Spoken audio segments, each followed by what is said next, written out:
Thank you everybody for coming out on a little bit of a chilly Sunday for this town hall, and we're really grateful that this town hall is in Springfield at the first time. Would you please join me for the Pledge of Allegiance?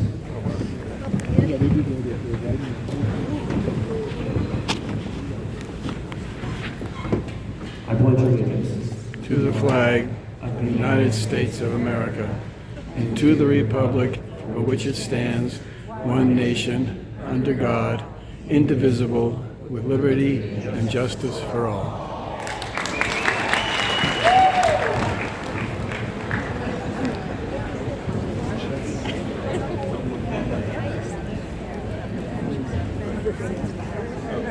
As we get started this morning, if you are serving in local elected officials, would you please stand with? I know we've got some of them along the sides. Could you guys keep raising your hands for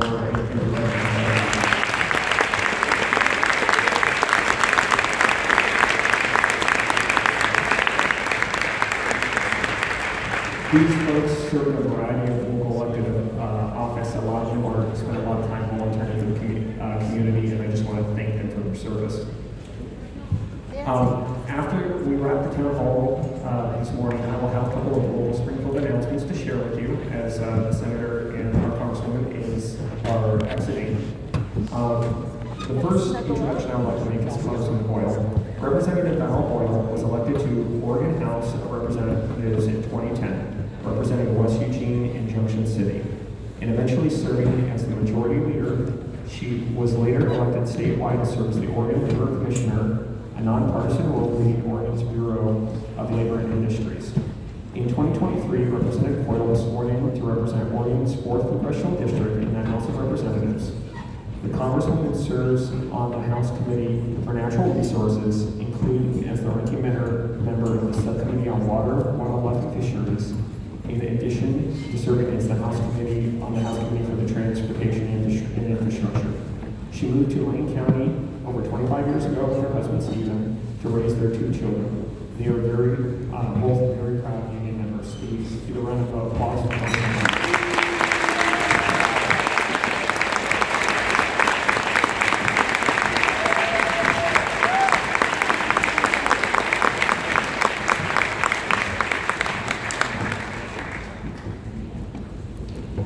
Now I will introduce Senator Merkley.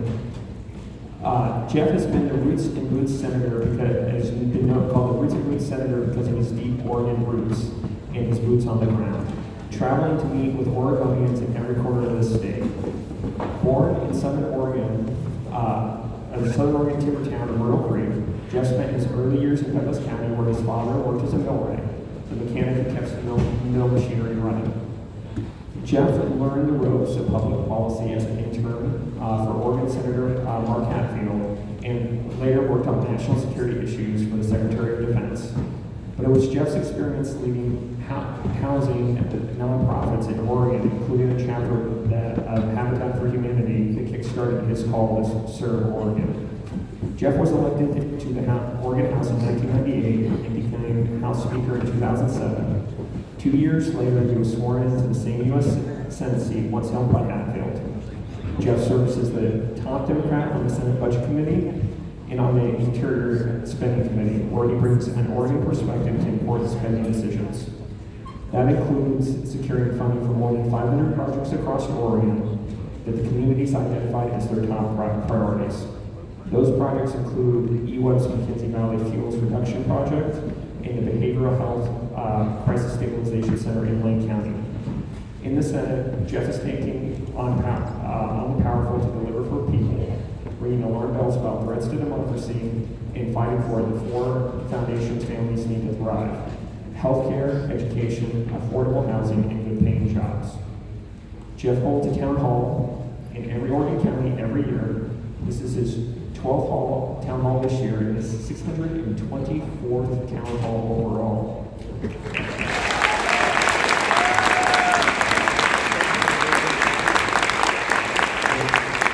It is so happy that he joins us in Springfield today. Please join me in welcoming our Roots and Roots Senator President.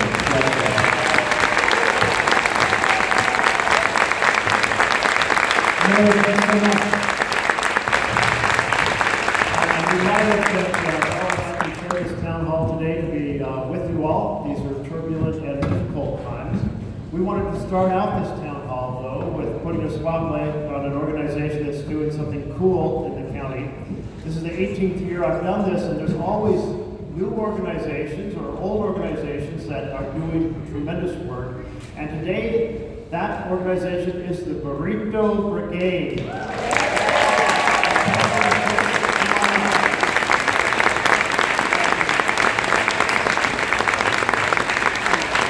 Welcome.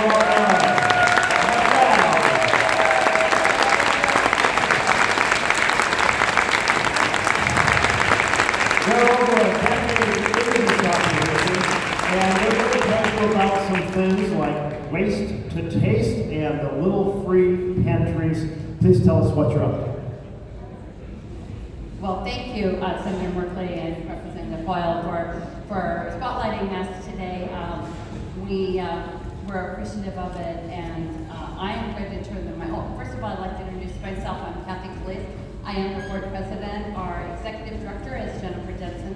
She was unable to be here today because she's on a much-needed 3-day vacation this weekend. So I also have my husband, Chris, who's going to tell you a little bit about the beginnings of Burrito Brigade really quick. And then I have 3 members of the Burrito Brigade board with me today. So, Chris. So, Burrito Brigade started in 2014. Some folks in Whitaker realized that there was no food on the weekends for the unhoused. So they started making vegan burritos, which is great portable food.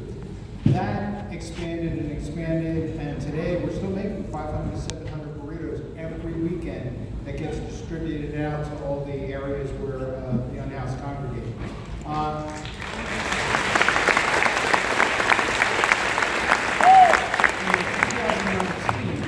We started the little free pantries. So there's 55 of them all over Lane County, mostly Springfield and Eugene, though. So basically neighbors are hosting those pantries.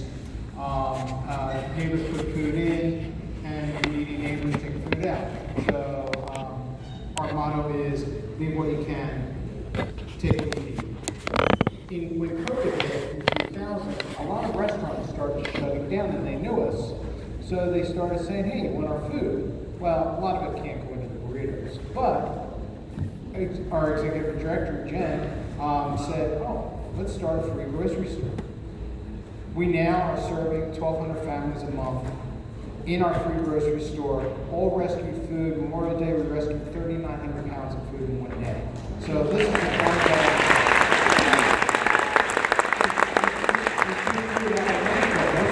thrown away, or used to. Now the supermarkets and everybody are starting to get on the program.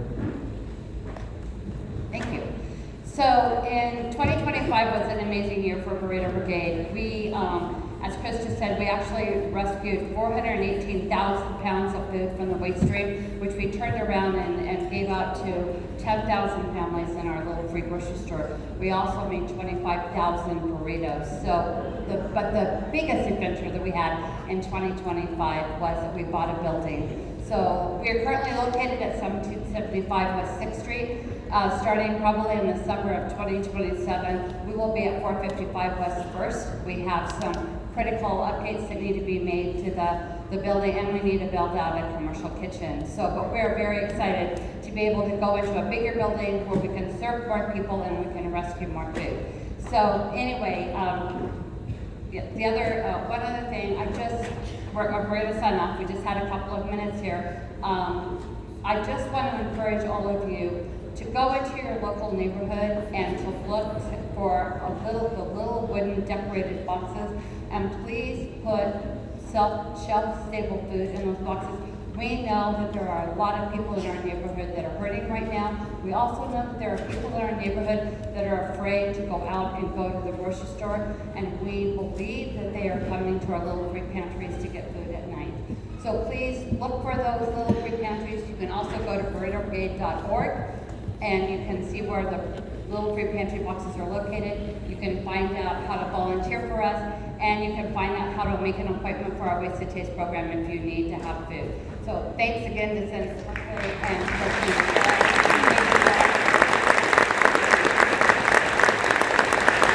So just as I may say, thank you for this great work. This is a flag, and I'm passing on to you, that's been flown over the Capitol to use appropriate fashion. But everything you're describing is about doing everything we can to make the community and families thrive in some very difficult times. Super well done. Thank you all.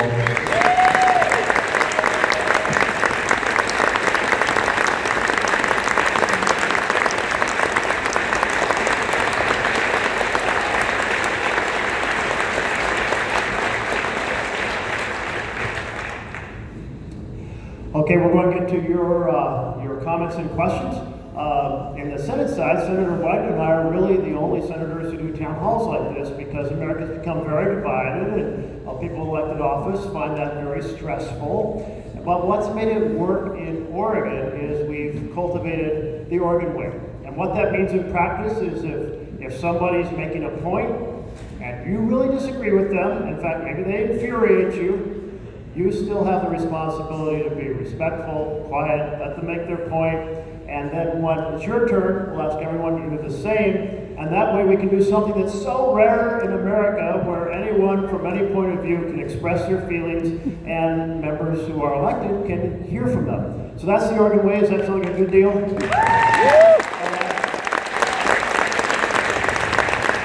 So the mayor has agreed to mix these up really well so that everybody gets a fair chance, and just wait. I'll read 3 numbers at a time, and we'll get microphones into your hand, and we'll just get going on it.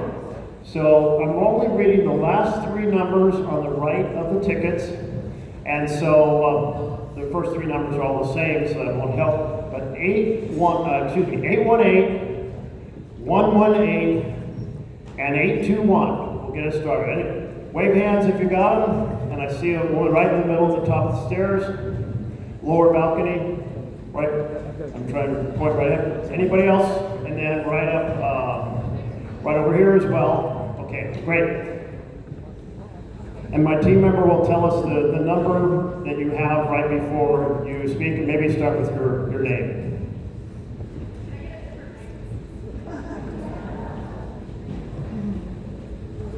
Is the microphone not working? Let's get another microphone down. Gavin's coming to the rescue.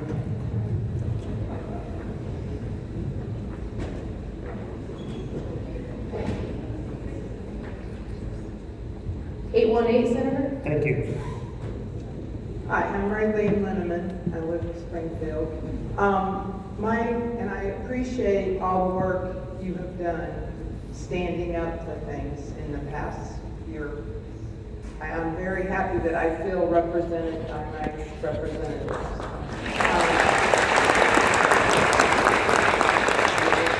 My question is, though, it seems like, and I look around at the crowd here, it's all old people. And what I'm not finding the Democrats telling me what they're going to do, or like trying to bring young people in. I just keep getting emails wanting money, but it doesn't say what we're going to do other than campaign for people. And I just wonder if you have a plan to address that. It's kind of off-putting just to keep getting requests for money. Okay, so first of all, I'm going to try to address things not in the context of Democrats and Republicans, because I'm not here as a Democrat. I'm here representing all the people or in whatever party you belong to. So I'll tell you more of my framework for action, and that is that we have a massive challenge to our nation that we never thought we'd see in terms of authoritarian takeover. And the primary mission I'm on is to ring the alarm bells and say we have to stop this strongman state effort by President Trump.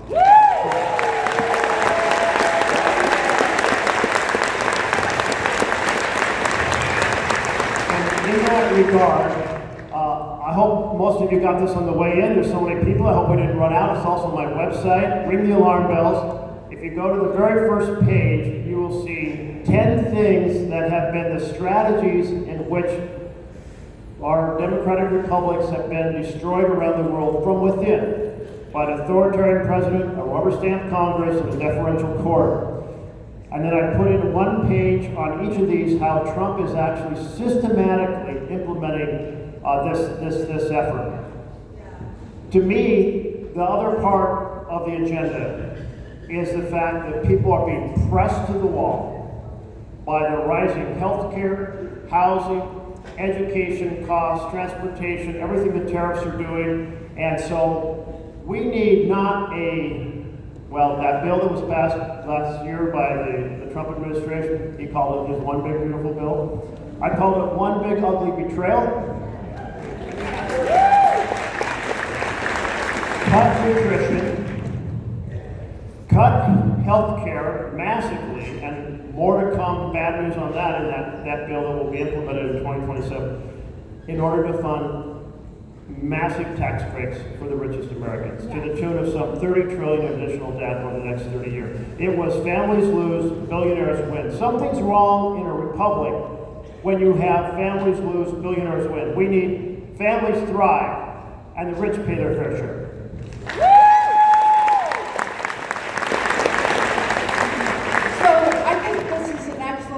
But I will tell you, one of the things that gives me the most hope is young people, because they know that they don't have the same opportunities that their families had, that their parents had, that their grandparents had, right? What we are leaving them, whether it's with the environment, the fact that they're graduating with mountains of debt and can't afford to buy a home, right? The current international situation, the fact that they don't seem to have a voice. The problem is we've set up a political system where the highest bidder gets to set the table, and we're framing things still as if it's a left-right issue, and it is not. It is a top-bottom issue. We have larger income inequality than any time in the history of the United States. The last time it was even close was in the 1920s, right before the Depression. So fundamentally, what we need to do is work to ensure that we're fighting for working people. Now, most people get their news and connections through social media on algorithms that want to keep us separated. We have people, I live in a rural conservative community, my neighbors get different facts than I get. It's not just different information or different opinions, different facts. So there are people that want to keep us apart, and we have to figure that out, because it is in everyone's interest to make sure that the richest among us, the Elon Musk, the Mark Zuckerbergs, the Donald Trumps, aren't padding their pockets at our expense. And the first thing that needs to happen is we need to overturn Citizens United. We need to take money out of politics. We need to have redistricting reform so that there are more districts like mine where you don't get elected with just one party and you actually have to talk to other people.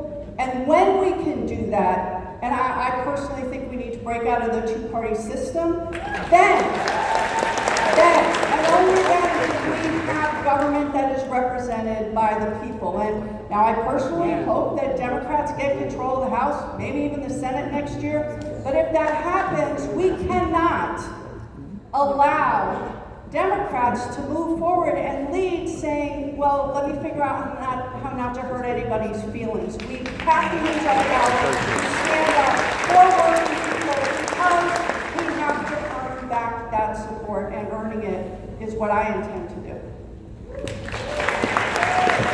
We have 118821 right up here.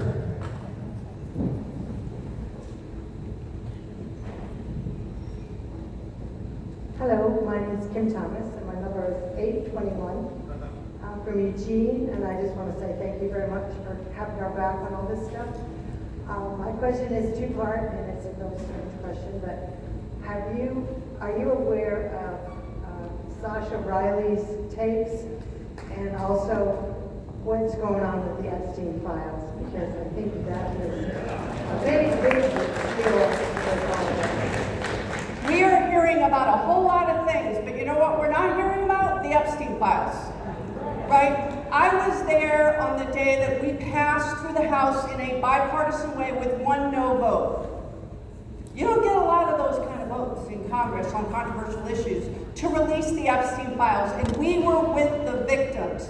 Women who have been raped as children were standing there, and we're so grateful. We're so grateful that we were there to say, yes, we want you to have justice. And I don't care who's in them, Democrat, Republican, don't care. If you rape children, you should be punished, period. It's a story.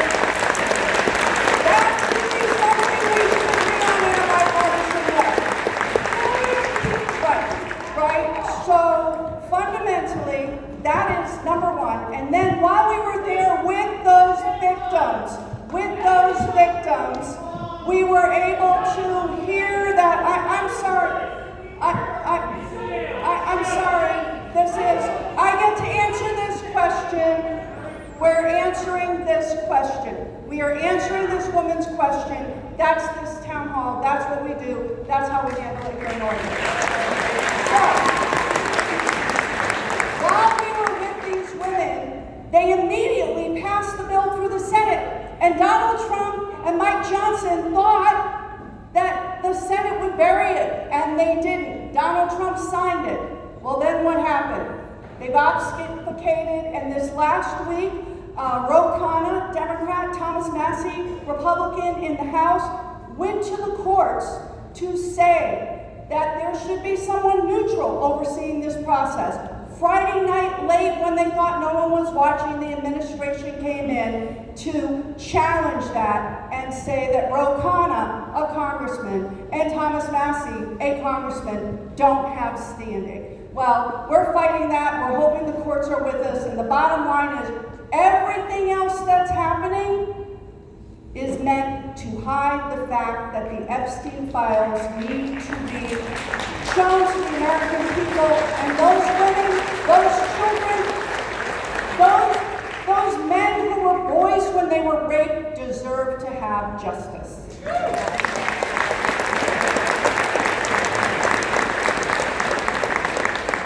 Ro Khanna and Massey led it in the House, I led it in the Senate. I put it up as an amendment on the Defense Authorization Act, and the Republicans tabled it, so they killed it.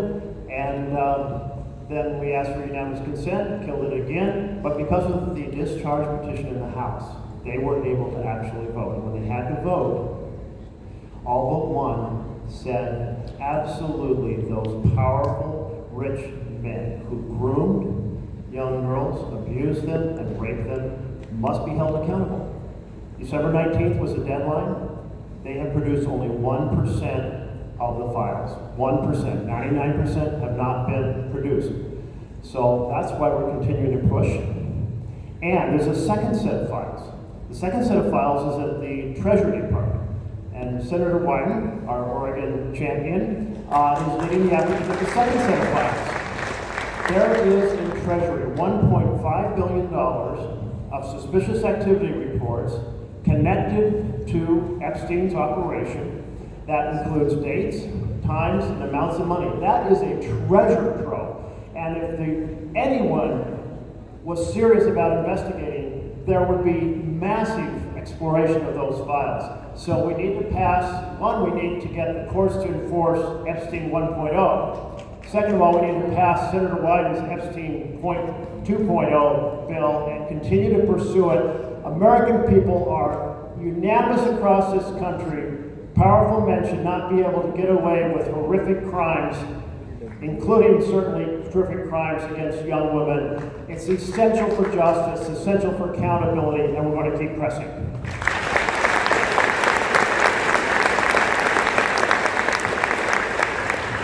And 118 was the third one. Did we have that one? Okay, the next three are 476, 330, and 327. Just wave your hand. If we don't see hands waving, we'll get 3 more. Okay, I don't see a hand, so we go. Next 3 are 463, 839, and 345. Oh, that's me. No hands? Yes, right here.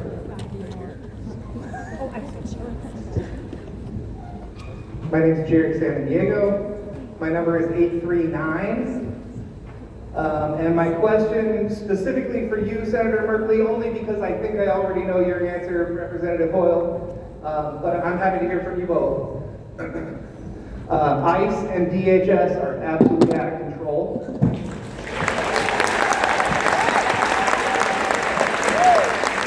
And we have a pinch point coming up where you guys have some leverage and you can put some checks on them. So my ask from both of you today is, will you commit to voting against any spending bill that does not contain significant, meaningful checks on ICE, CBP, and DHS?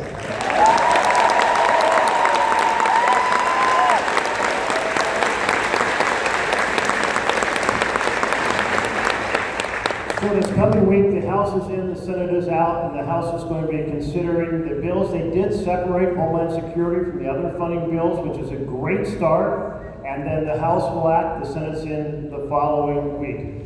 It's not just funding for ICE, because realize they got $75 billion in ICE from the ugly betrayal of America bill. And that's why they're able to offer these massive bonuses, hiring people, deploying them. Understand this. They are so abusing the law and the Constitution. Let's start with the law. I mean, they are doing all sorts of detentions of American citizens, of veterans, they are making everything scary for everyone everywhere, and then they're violating due process. Due process, for example, not allowing people to contact an attorney, contact their family, move them rapidly around the country, shipping them out. How many people saw the Renee Good video? Didn't you just go, oh my God, when you saw it? I mean, an execution basically happening straightforward. And the following day, 2 people were shot just blocks from my house by agents in Portland, in the very east edge of Portland, in our blue-collar community at the Seventh-day Adventist. They are out of control, and people have asked, well, are we going to be able to reform them? I think we have to dismantle them and start from scratch.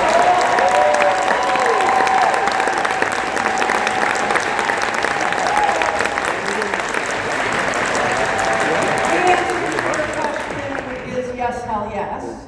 And in H.R. 1, the Republican budget bill, which ballooned our deficit almost $4 trillion, and not one of my Republican colleagues who voted for that can honestly tell me that they care about the deficit and, being fiscally responsible. But in that bill, it expanded funding for ICE and Homeland Security so that Kristi Noem has more funding for ICE than every other law enforcement agency and corrections at the federal government combined.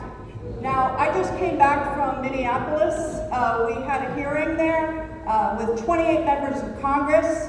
It was just Democrats because this issue of oversight, which is the job of Congress, is not something that my Republican colleagues are interested in. And I have talked to a lot of local law enforcement. I talked to the police chief in St. Paul, where Renee Good was killed. And the fact of the matter is, what's happening is unconstitutional. There are 600 police officers in Minneapolis. 600 police officers who have degrees, who have years of training, who have a process that when there's an officer-involved shooting, there is an investigation that starts out at neutral, not with the police chief saying what she thinks the outcome is. Christy Nome, before even the facts were in, said that Renee Good was guilty, that her wife was guilty.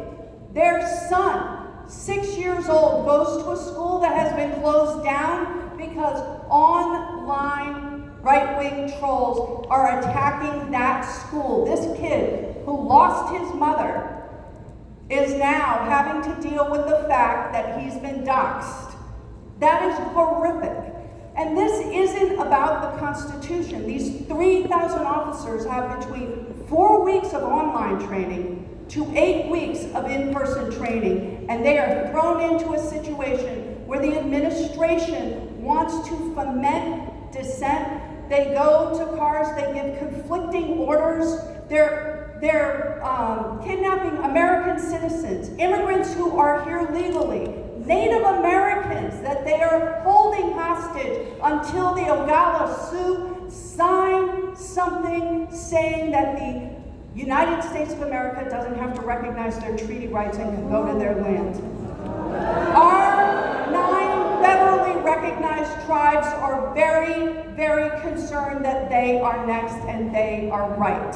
So what they said in Minneapolis was, what is happening is horrific. For 10 months they've been training constitutional observers, and they said we better get on that. So as a community, we need to get on that. But it doesn't matter whether you're a Democrat or Republican. I talked to a lawyer who represents police officers, right, in incidents and officer-involved shooting. He said, if that was my client, I would be working on a plea deal. This is very clearly not standard practice. So fundamentally, ICE needs to be dismantled. What is happening is illegal. It is unconstitutional. I voted against the last DHS budget bill, and we just, I signed on to the bill to impeach Christy Nome because she is now in FEMA. She's not overseeing the emergency grant. She's not doing the job she's supposed to do, and she is trying to give Donald Trump what he needs to be able to use and invoke the Insurrection Act. They've already called up the military and put them in notice in Alaska. Jeff Merkley just told us this. So they want to invoke the Insurrection Act. We need to protect our Constitution. We need to protect free and fair elections in 2026. And so yes, and hoping that my Republican colleagues will stand up for the Constitution that we swore an oath to uphold.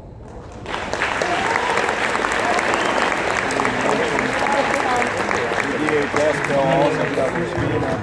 Hear about the 1,500 folks in Alaska, regular military, that they're being prepared for possible deployment in Minnesota. So we next have, please everyone, let's enable everyone to participate. 463 and 345, do we have either of those? Senator, up here in the balcony. Okay, I'm looking way up, way up there, Hello. okay. We have 3, 4, 5. Thank you. My name is Kat Dowling. I'm 11th generation proud American, and I wonder if American households should start preparing for war. So the question was, should American households prepare for war? I think we have to be prepared for what is ongoing right now, which is a massive attack on the separation of powers in our Constitution. And there are two things. So when I put, last year at the town halls, folks said, keep thinking about what more you can do. What more can you do? And I thought, I'm going to go and read the literature on how democracies have been destroyed. And there's things like, basically, there's a book called How Democracies Die. And there's another one on tyranny. And I read through those and I looked at how the tactics were used in every other country. And then that's what led to this pamphlet on what's happening here. But in that literature, there are two things that are highlighted that are essential if you're going to prevent that attack on a representative democracy, a democratic republic. You're going to stop an entrenchment of authoritarian power. There's two things. One, citizen protest is essential. And we're all out here That's why the No Kings March was so important, the largest in our history. But we need more like that this coming year. And we need folks, you all should, second, push us as your electeds, and you are, push us to do everything we can, write, call, protest, and say it's just unacceptable. And then the second factor that is how you stop the entrenchment is the next election. Because it's going to be, if elections get rigged, if the authoritarian powers have too much time. If you look at the 10th item in that handout, it's rigging the next election. So what is Trump doing? I'll give you the very short version. He's attacking vote by mail because it's easy to manipulate election day. It's hard to manipulate vote by mail. What we really need is vote by mail available to every single citizen voter.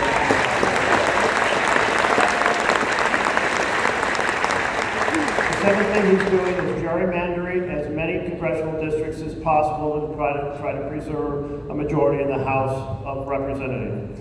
And that's just wrong. We need to pass the bill that would create independent commissions all across the country so gerrymandering would end and would have fair representation.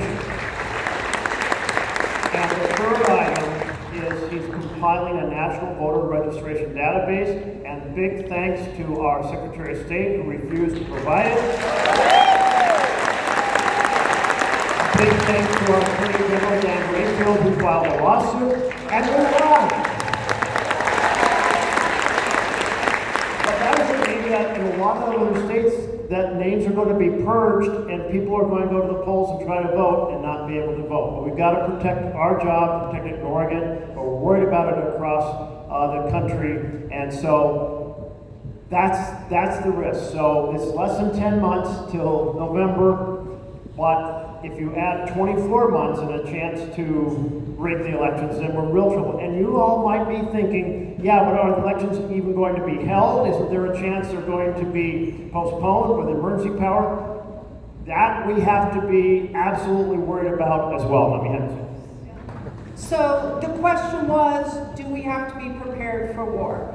We have a president that just invaded Venezuela, and now I will not defend Maduro. He was a murderous dictator. There's lots of murderous dictators, but the president hasn't said anything about Bukele, also a murderous dictator, right? Like it's selective, and fundamentally, if we are going to send troops into a foreign country, that should come to Congress because that is our constitutional responsibility. He brought forward a vote, it's a privilege resolution, so it has to come to the House on a war powers resolution. It was bipartisan, not enough Republicans, but some, saying that the president should have to come to us before invading Venezuela. We just had another vote last week, and then Representative Jim McGovern is bringing another war powers resolution.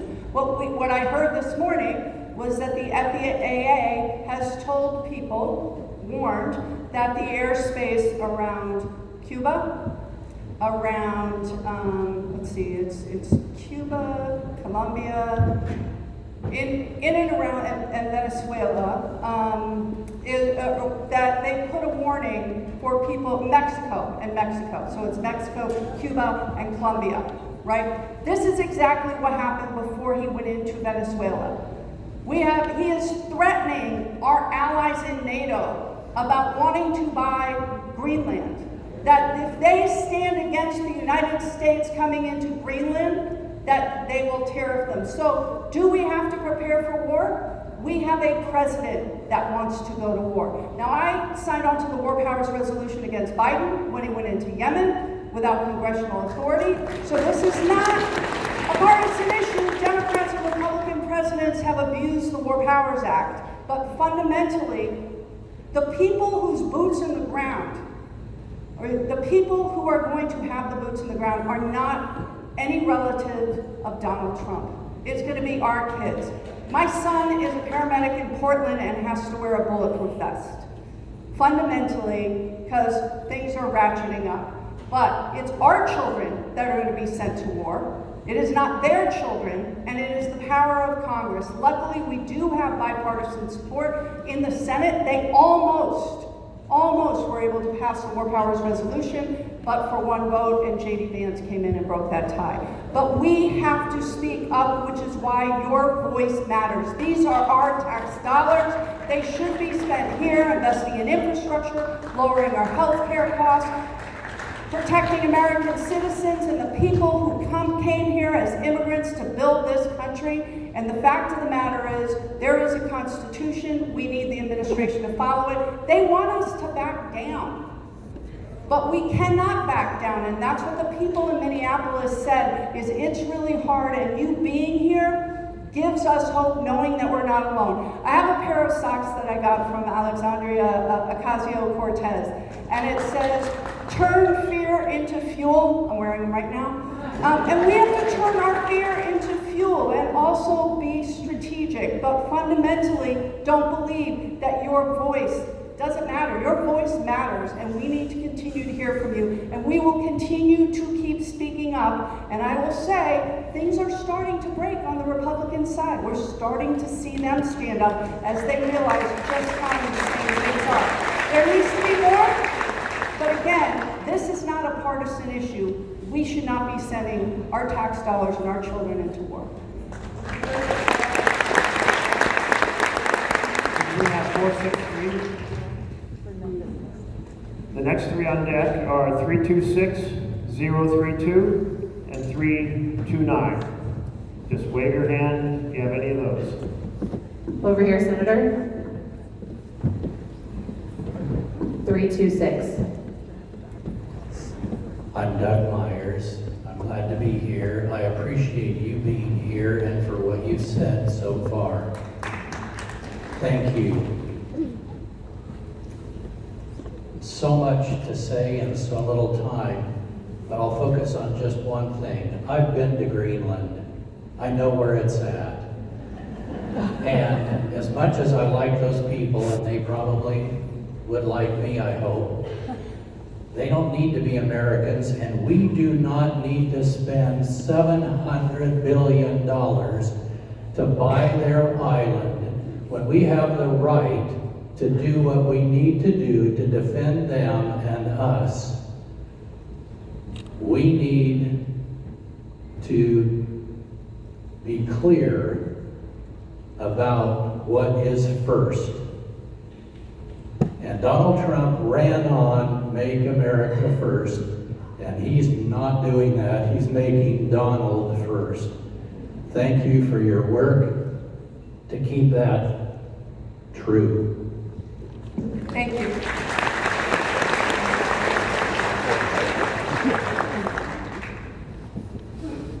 The size of the ego.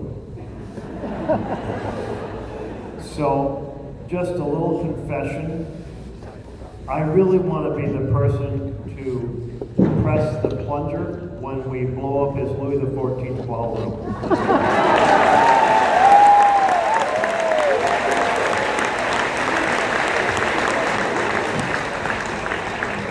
We're completely with you. You summed it up on Greenland. And so, I mean, Greenland is so cooperative with all of us on defense installations.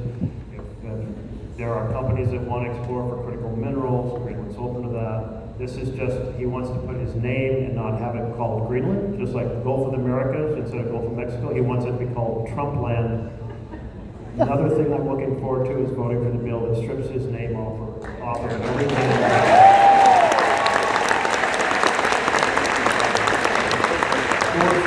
032 and 329. Not going to happen. Sorry. Senator, we've got 329 right there. Thank you. Thank you. My name is Twyla Jacobson, and thank you for being here today. I met with some folks yesterday, and thinking about preparedness, we realized being strike ready is being emergency prepared. And the people of Minnesota are calling for a walkout strike on Friday. And we may not be ready yet, but Cocoon is calling for one for May 1 because they're lawless. We have no laws right now. We have no boundaries set on them.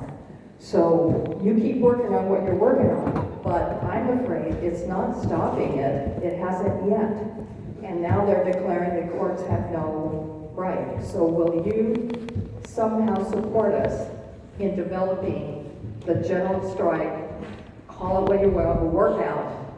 We stop the economic system to stop this.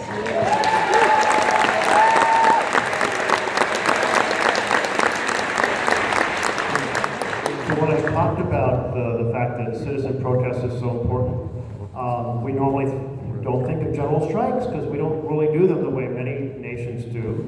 I think you mentioned PCOON, yes? Did you say PCOON? The Farm Workers Alliance here in Oregon. And I think you mentioned May 1st. I hadn't heard about that, so I'm going to check on that. But I'm going to tell you that it is so important right now to essentially find an affinity group and get organized, because it's so tempting to want to be on the couch with a pillow over your head and hope you wake up and things are better. But all of us now have the responsibility to do everything we can within our power. And if we are angry and frustrated alone, we're depressed and ineffective. But if we are organized, if we're frustrated, angry, and organized with others, it's energizing and it's effective, and we damn well need to be energized and effective. And I think we need to look at every opportunity, including what you've suggested in terms of economic actions.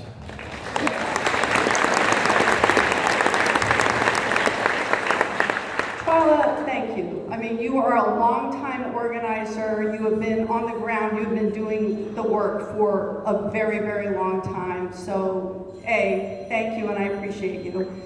And B, in Minneapolis, people there have said they are afraid, they are standing up. One of the people that were there were like, we're literally descended from Vikings. We're not backing down. Our Somali neighbors went through hell to get here. They're legally here. The vast majority of them, they're not backing down, but that's what was expected. So talking to some people in Minneapolis, they are looking at a general strike. I think right now what we need to do is work with the courts, right? The courts are coming back, and the administration can say, we're going to ignore the courts, as they did with Kilmar Abrego Garcia, right? It took them, how long did it take them to? 2 months after a 9-0 decision by the Supreme Court. So we have to work through our processes, and I believe we need to use every single tool at our disposal, because our republic and our Constitution are worth fighting for. And as I've said before, I do not believe this is a partisan issue, right? This is not a partisan issue. This is about keeping our country from an overreaching executive branch, from a man who wants to put his name on everything, who, again, gets hyper-focused on things that are not good for our people, is not putting America first. And again, general strike, is that an extreme action? Yes. Are we getting to the point where we need extreme actions? Yes. So I say use every tool at our disposal, and again, as I've said, we'll be working, I personally will be working with community groups that are training constitutional observers, because that is the one thing that the people in Minneapolis said is be prepared to know your rights so that we're not breaking the law, but we are there to observe, and we're standing up and using our voice. So again, Twyla, thank you so much for the work you do.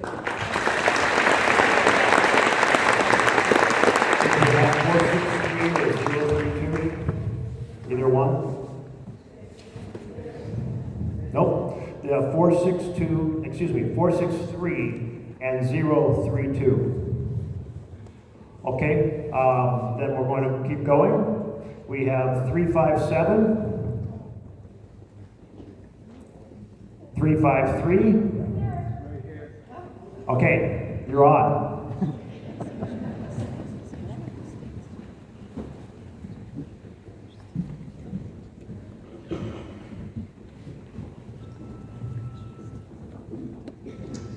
I'm Sally Snyder from Eugene, and I also want to thank both of you for the work that you do. I have so many concerns, but the one that I wanted to address has been talked about to a certain extent. I am really concerned about election interference next November, and I think I'm worried about things that are already underway, kind of under the radar, and wondering if either of you have a sense of how that's being tracked or found out about, so that that comes to light before the election and it's not just a huge disaster at the time of the election in terms of people being able to vote. Thank you. Thank you, and that is the most important question of the day, I think. I mean, everything's important. It's like, where do you focus? That is critical.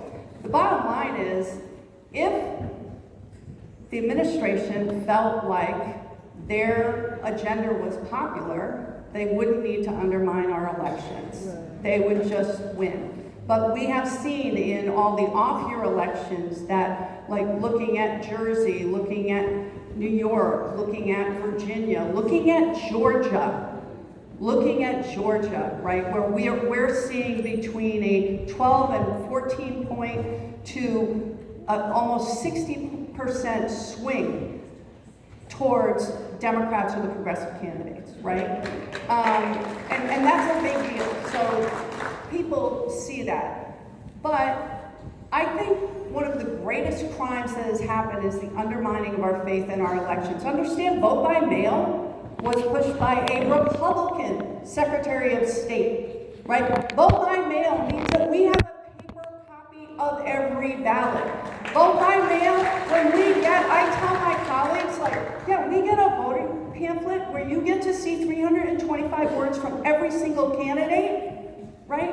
Whether they're running on ending chemtrails or they're running as the incumbent congressperson. We do that because we believe in the transparency of free and fair elections, and we need to make sure only eligible voters vote, right?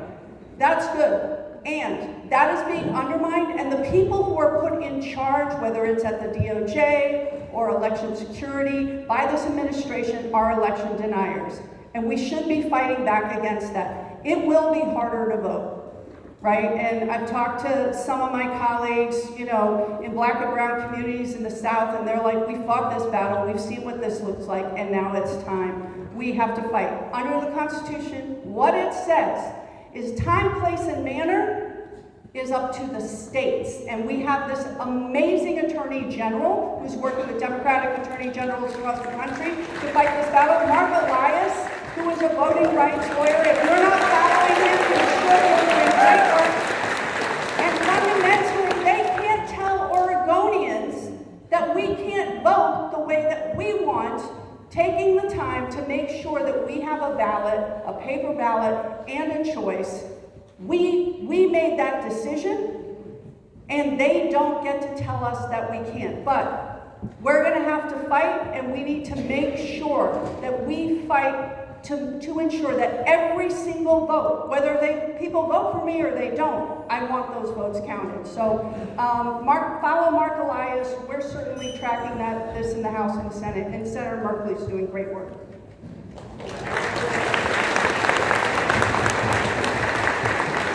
So to go back 2 legislative sessions, I had Senate Bill number 1, the For the People Act, and it would have created national right to early voting. You had a certain number of days, a national holiday to vote. It would have created national protection of the database, the voting registration database. It created vote by mail as an opportunity for everyone in the country. And we came within 2 votes of going to a talking filibuster that would have allowed a huge debate before the American people, and unfortunately, we were 2 votes short. But that's the type of bill that creates a national framework under the Constitution, as you read the clause of the Constitution, it has states, time, place, and manner, but then also says the federal government can adjust those factors. We don't want them adjusted in a totalitarian fashion. We need to anchor the protection of this beating heart of our republic, the ballot box, because we're already in deep trouble. Even with a legitimate ballot box, the separation of wealth, of the amount at the top, means we have the ballot box, yes, but the richest, the oligarchs, the billionaires, they also have the lobbyists, they have the media campaigns, they have the lawyers, they have the dark money. There's two systems for campaign donations in our country. One for ordinary people like us, and that means that it's publicly disclosed and it's capped, the amount you can give.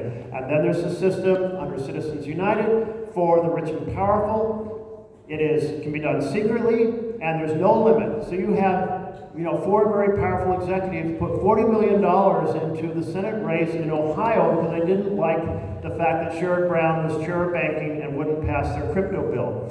That is a powerful corruption. So we've got to take on this role of money. Otherwise, what we have done, and I'm sorry to say we really are a long ways there, even before Trump, is government buying for the powerful instead of the people. So election reform, and particularly, let's add money reform and Citizens United. So it's been a fast hour, and Val and I are really honored to represent you all. We never, I'm speaking for both of us, but I think neither of us, when I was a little kid in Roseburg and growing up in a blue-collar family, I never imagined in my wildest dream that I would be fighting for the people of Oregon in this role. And I think Val and I feel the same way about that. And so we're going to keep carrying this fight. Please stay in close touch. Continue the advocacy. Continue supporting the local officials who are dealing with so much crap from the federal government right now. Programs being canceled, funds being canceled, money being clawed back, and they're struggling with all of that chaos. We're trying to be the best partners we can at the federal level.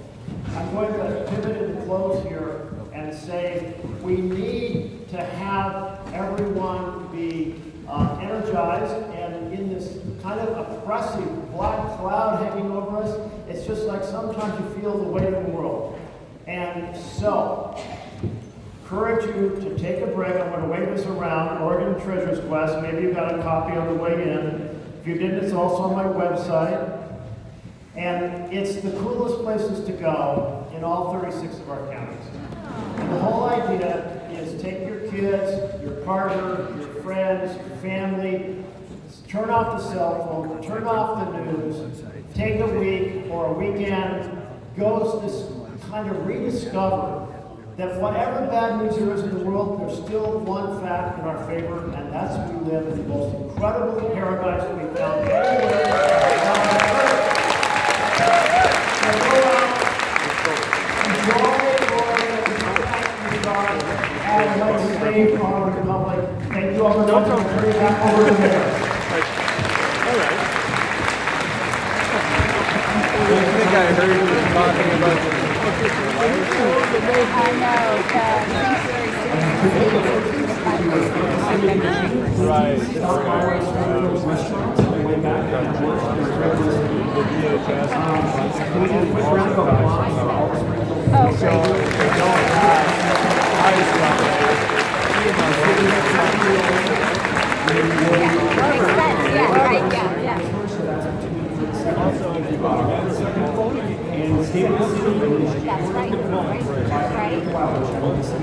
Thank you so much. Drive safe.